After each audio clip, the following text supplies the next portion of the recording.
Hey everyone, this is acyuta-bhava from Nightlight Astrology, and today we are going to take a look at Mars's ingress into the sign of Taurus, which is happening today and is going to last for a good month plus now. So it's a good time to check in on what Mars is doing.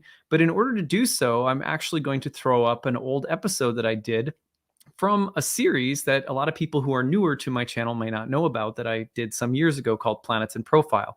So a couple of years ago, I took Mars, Venus, and Mercury through all 12 signs and did videos for each of them called Planets in Profile. So today I'm going to give you a rewind so that you can look at the previous episode I did on Mars's entrance into Taurus, or Mars's archetypal meaning while in the sign of Taurus. And I'm doing this because a lot of people who are newer to my channel don't necessarily know all of what is in my archives. There's like 1,000+ videos to look through. And if you search the keyword profile or planets in profile on my YouTube channel, you're going to find videos on the archetypal meaning of Mercury, Mars, and Venus through all 12 signs. Eventually, I'll continue with that series. It got sidetracked during the pandemic with a lot of other series and things that were coming up. But eventually, I'll take all of the planets through all 12 signs. It's a kind of a long-term goal. And probably maybe the moon signs will come next. But at any rate, before we dive in, don't forget to like and subscribe, share your comments, click the notification bell for updates. You can always find a transcript of my daily talks on my website, nightlightastrology.com, where you can learn more about my readings and my courses. Any questions, email us, info@nightlightastrology.com. I hope that you will enjoy this special episode on Mars's entrance into Taurus. This will not be the last thing that we have to say about this planet. There's a lot of really interesting aspects that are going to happen while Mars is in Taurus. But I thought, especially since we're coming off the holiday, and today I also recorded a podcast with colleague Chris Brennan and the Astrology podcast. So I had a little bit less time, and I thought, it'd be really good for people who aren't aware to get in touch with that old series, Planets and Profiles. So hope you will enjoy it, and we will see you again tomorrow. Hi, everybody. This is Elenbaas from Nightlight Astrology, and this is another episode of Planets in Profile. So in this episode, I'm going to be taking a look at the planet Mars and the sign of Taurus. If you're new to this series, I've been doing this for a while. Right now, I'm only tracking Mars and Venus through the 12 signs, giving you a little profile of Mars and Venus in each sign. And then eventually I'll move on to looking at the other planets. But anyway, this one we're looking at Mars and Taurus, which has just recently entered Taurus in February of 2019. So let's go ahead and take a look. Mars in the sign of Taurus. Again, I've said this in every episode. I'm going to repeat it in this one. If you want to understand a planet in any sign, you have to start by understanding whose house is it in. So when Mars is in the sign of Taurus, it's in Venus's home. It is a house guest in the land or home or temple of Venus. And so as such, bound by the rules of the guest-host relationship, which is very formal, Venus must provide for Mars. What does Mars want? Well, Mars is the god of war. So Mars wants things like violence, hunting, aggression, courage, valor, confrontation, blood, right? Guns and knives, but also maybe chemistry and math and things that divide or cut. So Mars has its own character, its own needs. How does Mars get his needs met, so to speak, when he's hanging out in Venus's home? Well, Venus is going to have to provide, and she can't provide through anything but her own nature and whatever her situation is in the sky or in a birth chart. So you always have to look at that relationship very carefully to get a sense of exactly what Mars is going to be doing. If Mars is in Taurus, where is Venus? What is she up to? What's her situation? Is she in a good house or a bad house? Is she in a good sign, exalted, in detriment? What's her situation? Does she have a healthy aspect to Mars, or is she an aversion to Mars, or does she have an opposition to Mars, or whatever the case might be? Knowing that, you can start putting the puzzle together. So in some ways, you can't really interpret a planet in a vacuum. It's just not what astrology was ever designed to do. However, hopefully, just knowing that you have to look at Venus's condition, that you have to get some sense of Mars in relation to Venus when Mars is in Taurus, you will be better equipped to make a more sophisticated interpretation when you're practicing. So Taurus is a solid fixed sign, comes in the middle of spring. It's earthy, it's feminine. It's a domicile of Venus, and it's the exaltation of the moon. So it's a pretty feminine hangout spot for both Venus and the moon. Now, it struggles to express itself naturally in Venus's sign. It's said to be in its detriment or its exile here because it's in the opposite sign of its own domicile. So Mars rules Scorpio, its opposite sign is Taurus. When it's in its opposite sign, it's in its exile. It's like being in a foreign country and not knowing the language. Whereas like being in a foreign country, it's harder to move around when it's not your natural environment. Similarly, Mars in Aries, in its exile or detriment in Libra, the opposite sign, Venus ruled. Same thing with Venus. If you take Venus from Libra, put it into Aries, she's in her exile. If you take Venus from Taurus, put her in Scorpio, she's in her exile. Venus and Mars are adulterous lovers. They have a forbidden relationship because we're talking about the god of war and the god of love. And so they have a complex relationship. Of course, there is a kind of yin-yang element to their relationship that is dynamic, creative, that's a part of sexual union and tension. But there's also strife between the two of them. There's also something forbidden. We're not supposed to admit that we love war, But think very quickly about what most people turn on the news to see every day. Conflict. People like conflict. People love conflict. That's the marriage between Venus and Mars. On the other hand, the warrior desires the state of peace. Why am I fighting? Well, for peace. Why am I fighting? Well, for victory. Well, what does victory bring with it? Enjoyment, pleasure, reward, cheer, a sense of being appreciated and admired brings Venus. Warriors are dressed in the costumes of Venus. Warriors wear uniforms that are beautiful, right? There's something beautiful and orderly about battle. The uniforms of the football players. Probably not trying to, some people will be like, no, you're not selling me. But think about it in the other sense. Think about a ballet, the dancers. Yes, they're dressed beautifully or whatever, but look at their muscles, right? So amazingly how strong they are. There's something, right, strong and bold. So Mars and Venus have this intricate relationship with one another. It's not to say that, oh, well, Mars just hates Venus, or, Venus just hates Mars. But what we do need to understand is that Mars is having his needs addressed by Venus in Taurus, and that's difficult. It's difficult to go to battle when someone you're like, I want to go to battle, and Venus and Taurus is like, well, what about baking an apple pie and like going for a bike ride in the country, something like that. And that's just difficult for Mars and Taurus.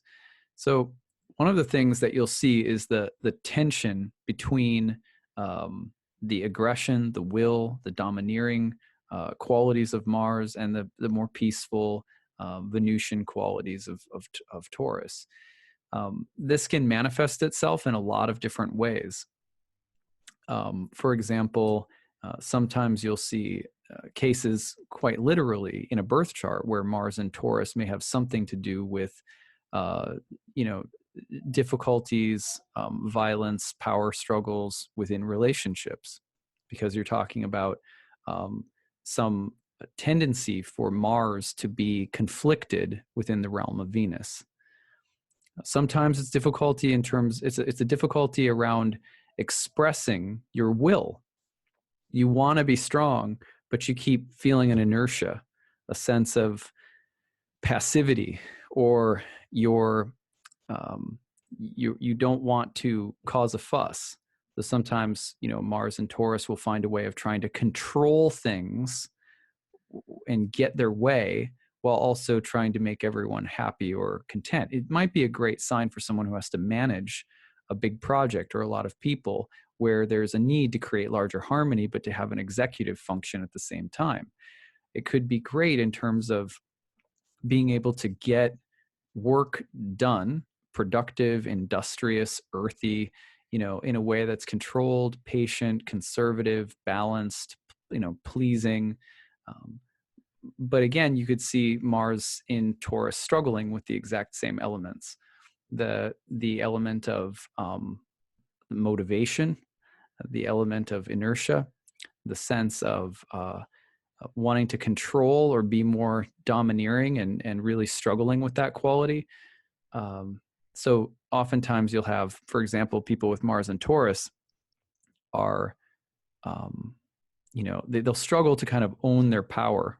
They'll have a hard time riding the line between being sort of domineering and a likable leader, something like that. Conflicts with authority, inability to be liked by others through the expression of your will.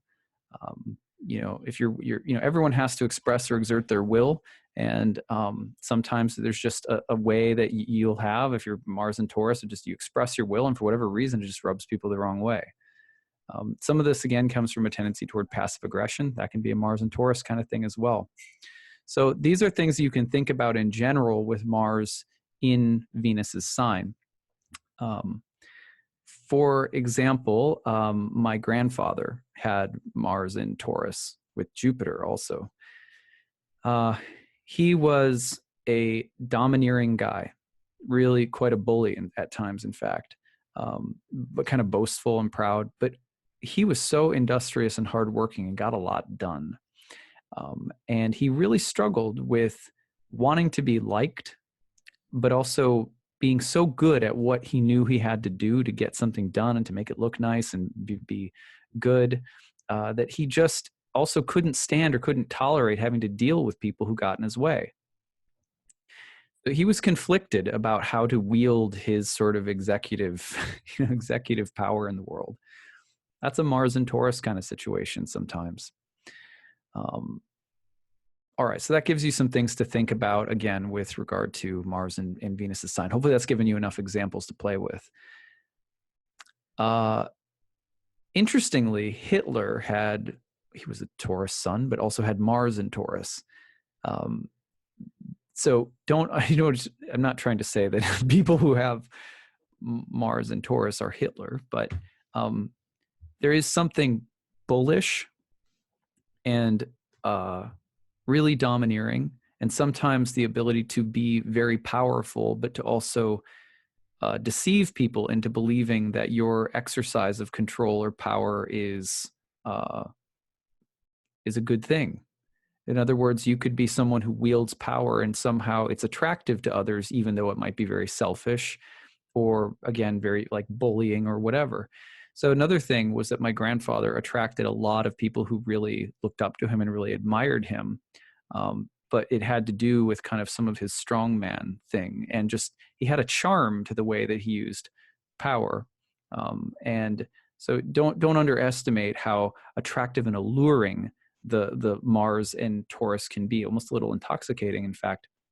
And you can see that a bit in the way that Hitler rose to power and ended up exerting so much power over his followers, and was obviously murderous as well. At any rate, not to say that he's alone either in terms of politicians in the world who do this. I'm not ignorant of the fact that there have been many, terrible tyrants or dictators throughout history. He's just a good example of the kind of conflictedness of Mars and Venus that you'll sometimes see with Mars and Taurus. The constellation of Taurus was called the Bull, and it was associated with fertility, but it was also associated with sacrificial offerings that brought the renewal of life. For example, sometimes bulls were slaughtered. But apparently the constellation of the Bull, like other constellations, is really, really old. Like, it dates back to like 10 or 15,000 BCE, I read somewhere. And it used to be, because of the precession of the equinoxes, it used to be the constellation lined up with the spring equinox. So that's also interesting from the standpoint of its association with spring. And then the mythology was that when the sun moved into the sign of the Bull, that it was sacrificing, that the sun was killing the bull. It was covering it up, killing it, and that from its blood would come the offering, so to speak, that would bring the renewal of spring. So and if you know anything about star lore, Taurus has some of the most gnarly fixed stars in terms of like super malefic, difficult fixed stars. You got some of the Pleiades and the Algol, and especially the later degrees of Taurus. But there is a heavy dark side that's related to Taurus anyway. The renewal of life in the spring was a lusty, a kind of time.